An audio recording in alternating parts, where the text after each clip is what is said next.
On today's show, we will be talking about how to win more referrals from hospice. Hospice referrals have a close rate of around 90% for low-cost cremation referrals. With 50% of all U.S. deaths happening under hospice care, you can't ignore this lead source. If your competitor locks up the favor of hospice in your market, you will get locked out of this big opportunity. So stay tuned as we share how to connect with hospice and win more referrals. Welcome to Strategy Talks by Funeral Results Marketing, where funeral professionals discover the latest marketing strategies that get results. Now join Robin Heppel and Brian Young as they share their insights and experiences to help you and your firm during these ever-changing times in the funeral profession. Welcome to another episode of Strategy Talks by Funeral Results Marketing. Today we're going to be asking Brian some questions about how to find favor with hospice. So to get started, Brian, why should we be concerned about hospice if we are in the death care business? That's really the question of the day, Rob. And when you look at the numbers, it makes it all clear. In 2011, 44.6% of all deaths in the United States were under hospice care. So that equals 1.16 million calls if anybody's doing the math. And on top of that, it's important to understand just how fast those calls happen sometimes. While it's true that the average hospice stay is about 72 days, the median hospice stay is just 19 days. So hospice has time to build relationships with these families. And actually, as we'll talk about a little bit later, 36% of people on hospice die within the first 6 days of being on hospice care. So hospice can be right there in a lot of cases where there's a short amount of time, and that's going to influence the families a lot if they're asking hospice what they should do. So obviously, hospice can play a huge role in winning calls each year. But how do you get them to recommend or share your name with families? Well, that also is a good question. And obviously, we've got to understand hospice if we're going to be able to become friends with them, if we're going to find favor with them. And, I like to try to understand people and what their needs are and what are they going through. And I thought I'd just use a first-person example. It's anonymous, but I found this on a chat board for hospice workers. This is out of Texas. And I'm just going to take a few seconds if you'll bear with me and read this. It says, "Hi, Katie. I've been a hospice nurse for 13 years. The national average number of patients that a case manager should carry is 12. This would be in a perfect world. I can't remember the last time that I actually had 12 patients. I usually carry 15 to 17. This is far too many and, in my opinion, unsafe practice. With everything involved, there's no way that I can remember all that I need to when my caseload is that high, and I'm unable to see my patients as often as I'd like and as often as they deserve. If I have 2 or 3 eminent patients at the same time, it's really difficult to manage 15 patients. As you said, they're all over, sometimes an hour or more apart. I just have to be super organized and efficient to try to get around to them and help them as best I can." So as you can see there from that excerpt written by a hospice worker, these people are hard workers. They usually have a lot on their plate. In fact, quite often they have more on their plate than they should because they don't get paid a lot. Those organizations oftentimes don't have a lot, though I think that's changing in some cases. But if we're going to understand hospice, we have to understand that they're overworked and short on time. We have to understand that they're paid little, relatively speaking, and they work a lot of donated hours. And we have to understand that they're doing it to fulfill a calling. There's something inside them that's satisfied by the sacrifice, this work that they're doing, or else why would they do it? Also, the currency or the commodity for hospice in many cases is that they expect to be respected. They want to be appreciated for what they're doing with their lives. Like I mentioned a minute ago, 36% of patients die or are discharged within less than 7 days, actually 6 days, of being on hospice. So something else to understand is that hospice is moving fast. Their first goal when they get hold of a family is to finalize arrangements. And their second goal, believe it or not, according to surveys show, is to protect the families. So if we're going to understand hospice, we have to understand what they're going through. Now, also, something else I should bring out is that often the hospice worker is adopted by the family. And here's what I mean by that. 67% of hospice patients are cared for in their home. 41% or 42%, I can't remember exactly, it's in a private residence. So this equals a close relationship that can develop over time, especially for those patients that do live longer than 5 or 6 days. But even if they only have 5, 6, 7 days to live, or 2 or 3 or 4, that's an intense period. There's a lot of emotion, and that hospice worker gets invited in. They're often sitting down at the table. Quite often they're served a meal or snacks if they have time to have them. And they're building a relationship with these families. They're taking care of that loved one. And that's why it's like being adopted. And once they've been accepted by the family, they've got a bond there that it's really hard for any funeral home or funeral director to ever get close to. So that's what I talk about, or what I mean when I say we've got to understand hospice and what they go through if we're going to have the right kind of emotional foundation, the right understanding to start building a relationship with them and trying to become friends. Okay, yeah, for sure. That makes sense, and it gives a better kind of understanding of all the pressure that they're dealing with. So then, how do we take that information and help? As a funeral home or cremation provider, how do we stand out with them? Well, let's kind of go back and dissect a little bit what's happening in that house with the hospice worker and the family.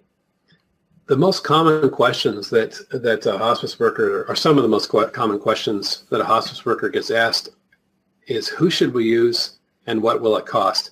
Especially from families that haven't been, that aren't really prepared. They have not done they haven't pre-needed.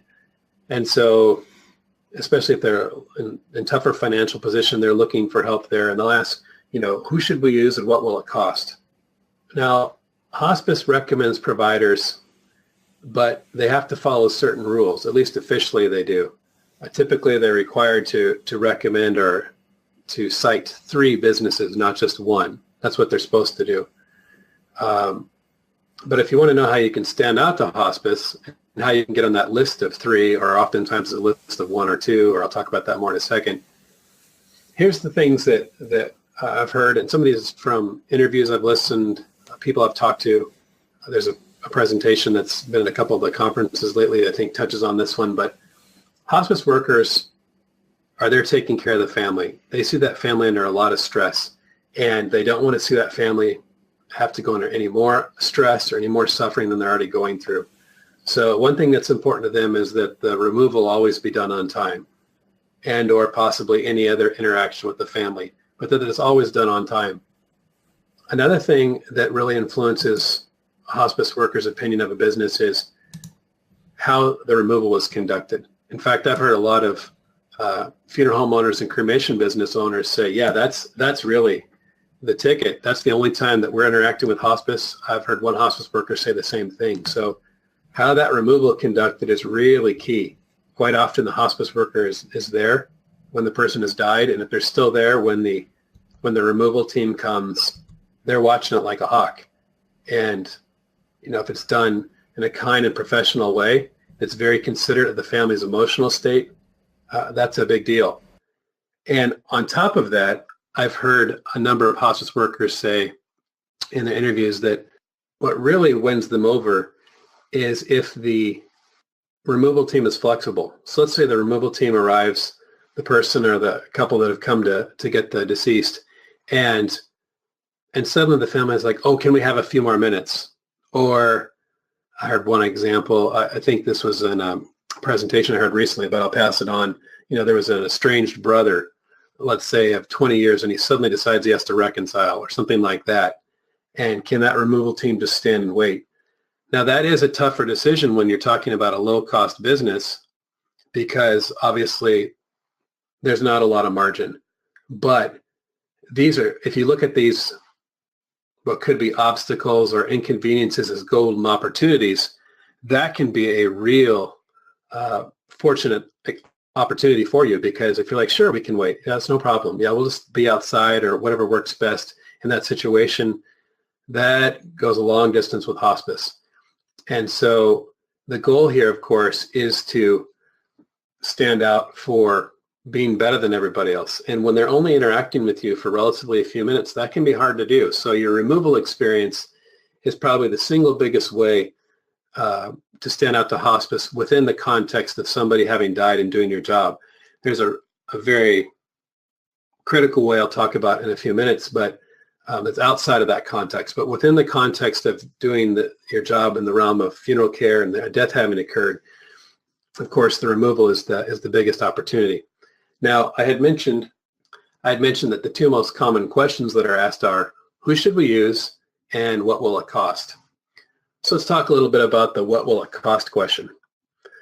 Hospice wants to pass along details that are useful and practical without getting into minutia. They're not funeral directors. However, they become pretty aware of who's in their town. I've heard hospice workers say, yeah, we've got a drawer in a table at our office, and if the family's there with us and we're planning, if they ask about it, we'll just say, hey, pull open that drawer, and there's a whole stack of pamphlets in there. I've heard hospice workers who carry a bunch of different sheets or things in their bag, and they can just hand them to families and let them see those. So they're looking for a simple explanation that they can pass on. They're looking for a simple explanation of cost and service. And this is a place where you can find some opportunity for advantage. If you create a brochure that has a cost and service comparison info chart, it's a great opportunity to show, if you do it in an unbiased, a straightforward way, here's business one, business two, business three, our business. Here's what's included for a direct cremation cost price. And especially if you're the one who comes out the best in that chart, which is the way you'd want to structure it, then that's a good thing for you. But it's helpful for the hospice worker because if it's up to date, and of course you want to have on there a little citation that says this information was gathered on such and such date. But that can be very helpful for the hospice worker because it helps them give something practical to the family. That being said, as you probably know, but if you don't, hospice is not supposed to pass on anything that would seem to give an advantage or seem to be a recommendation. At least they're not officially supposed to do that. So one of my favorite stories to share was there's a lady who was a marketing officer for a lot of years at the Cremation Society of the Carolinas, and she had great success with getting referrals from hospice, and they were told they couldn't have any of their branding on the pamphlet or the trifold or the bifold, but if they had a generic bifold or trifold and they put useful information in there like pricing, maybe if there was any special city codes or ordinances regarding scattering, the other practical, helpful, very timely, useful information that hospice workers wouldn't know so much about, and put that in a pamphlet or trifold or bifold, that they would allow the hospice workers, they would allow the cremation business or funeral home to have a sticker manually placed at the bottom of that had their contact information and say provided by ABC Funeral Home and their phone number and their web address. So that's I've heard of several firms over the years that have used that strategy, and they're able to pass on those type of things to the hospice workers, and it gets you noticed because it's practical, it's useful, and it's helpful to the hospice worker and to the family. So Brian, what do you recommend for the funeral homes and cremation providers to do so what else can you do to get hospice to notice you? Because there's a lot of forward-thinking funeral directors who are already doing a lot of these things. What do you recommend? Yeah, that's right. And I hear that more and more, where people are saying, yes, we're already doing that. Let me share one of the most, some of the most interesting ideas I've heard, one in particular. So probably the most common thing I hear is people say, yeah, we go around every week to the hospice office. We got a box of cookies or donuts or bagels. And I had one hospice worker I was listening to, and she explained, a lot of times they're meeting with the manager. They're not actually getting to meet with the caseworkers, those frontline hospice nurses that are out there taking care of the families and the person who's dying. So building relationships with those hospice workers, with the nurses who are on the front lines, obviously that's the key. Those are the people making recommendations. And what do I mean by that before I go a tad further? Because we're talking about how to connect with hospice. Yes, the rules say that hospice is not supposed to recommend one. The rules say they're supposed to list at least three anytime they're asked for a recommendation. If they choose to give one, they can say, well, here's three. That being said, I've heard hospice workers say in interviews, if a family asks us, well, what about XYZ cremation here? They look inexpensive. You know anything about them? And the hospice worker is not supposed to recommend one over the other, but they can share the experiences they've had. So if they've had any kind of a negative experience, like, well, that removal didn't go so good, or, oh, those guys were late, or they were slow to get back with the paperwork, or they might just say, I wouldn't go with that one. The reality is there's no law enforcement who's there to stop that, and you and I both know that. It comes down to that hospice worker in the moment. There's nobody around. There's a very good chance they can make a recommendation or refer somebody away from a business they're not happy with. So you really want to get those hospice workers on your side. So getting back now to how can we get hospice to notice you? How can we get them to like you more? Well, they're very careful not to trade referrals for something like a favor. So we don't want to be offering them favors, but a couple things that I'll highlight here. One that's a little smaller. One hospice worker said, look for gaps in our understanding and then see what you can provide. Be polite to us or nice to us, but we know there's things we don't know, and then help bridge those gaps. And Rob, I was bouncing that off of you. You suggest like legalities in cremation. Not all hospice workers know, for instance, how soon a cremation can occur after a death or something like that. So if you ask questions of the hospice workers, and some of them have literally said in interviews, ask us what don't we know, or what kind of questions do we get asked a lot, so we can tell you what kind of information would be helpful. And then if you could put that together in clear, concise, short answers for us, and maybe compose a couple of 2-3 of these bifolds or quick reference sheets or something, then that's really useful for us, and you're doing us a favor. And of course, the backside of that is when you do a favor for somebody that really matters to them, there's just that tendency to want to recommend you because you were nice to them, you really helped them out. So finding gaps in understanding and providing helpful answers in a clear, concise manner that's easy for them to reference, that can be good. I know of a guy who he created a section on his website for hospice that just had a common Q&A by hospice, and he had answers on it. That's something that shouldn't cost you anything, or even if your website company charges you to put up a page, still a small, just a small fee, but usually it won't cost you anything, and that can be very helpful. Another thing that I've heard, this is actually my favorite, and most people I've talked to have not heard of this before.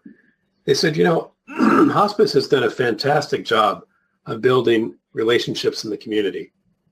And one of the things that hospice has done is they do a lot of charity work. They do fundraisers, and they're putting in extra hours to benefit their community.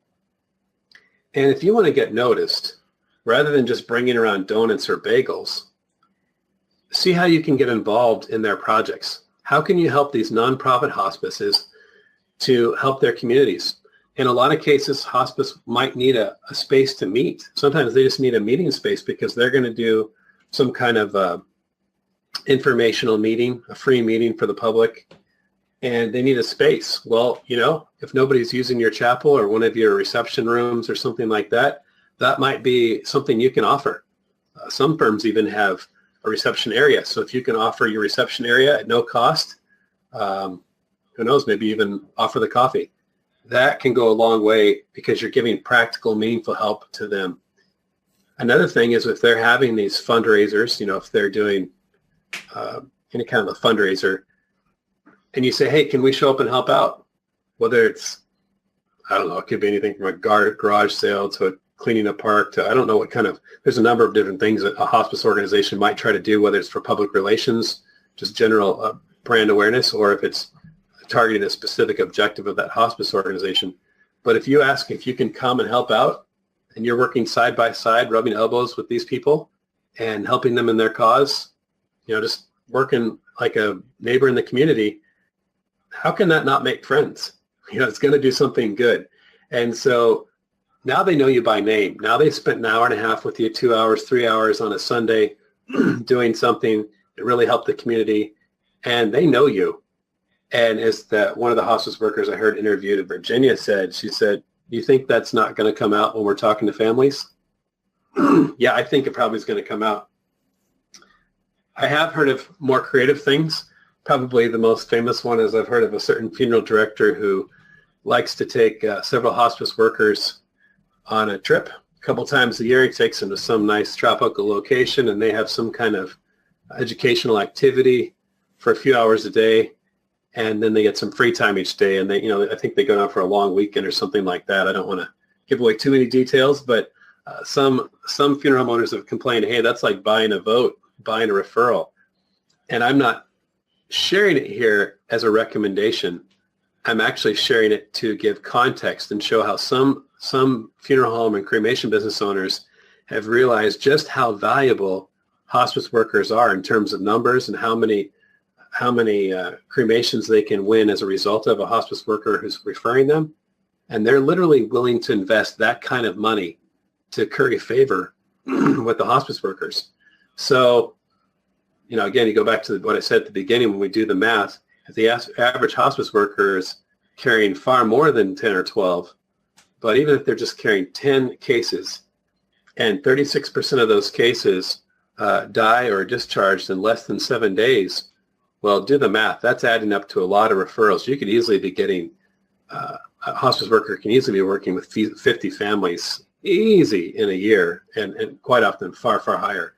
And I'm trying to be really conservative. So, when it comes to getting hospice to notice you, there is a lot we can do, but we just need to be practical about it and useful about it. One of the Brian, one of the other things that I've heard is having like the caregiver award or the hospice caregiver award that's kind of awarded on a monthly or quarterly basis. And one of our cremation arrangement clients has set up a special coupon, like a coupon codes for each hospice in his area.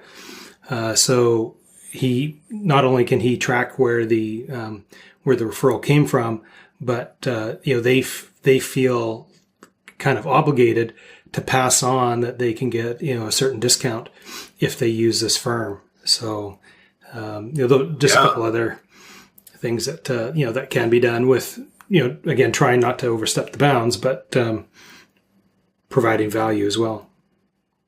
Yeah, and I'm glad you brought that up, because that example of the awards or the recognition, as we already talked about, they're not doing it for the money. I mean, nobody does hospice care to become wealthy. So yeah, that's recognition. That really is the fuel of a hospice worker. They want to be recognized. They want to feel important.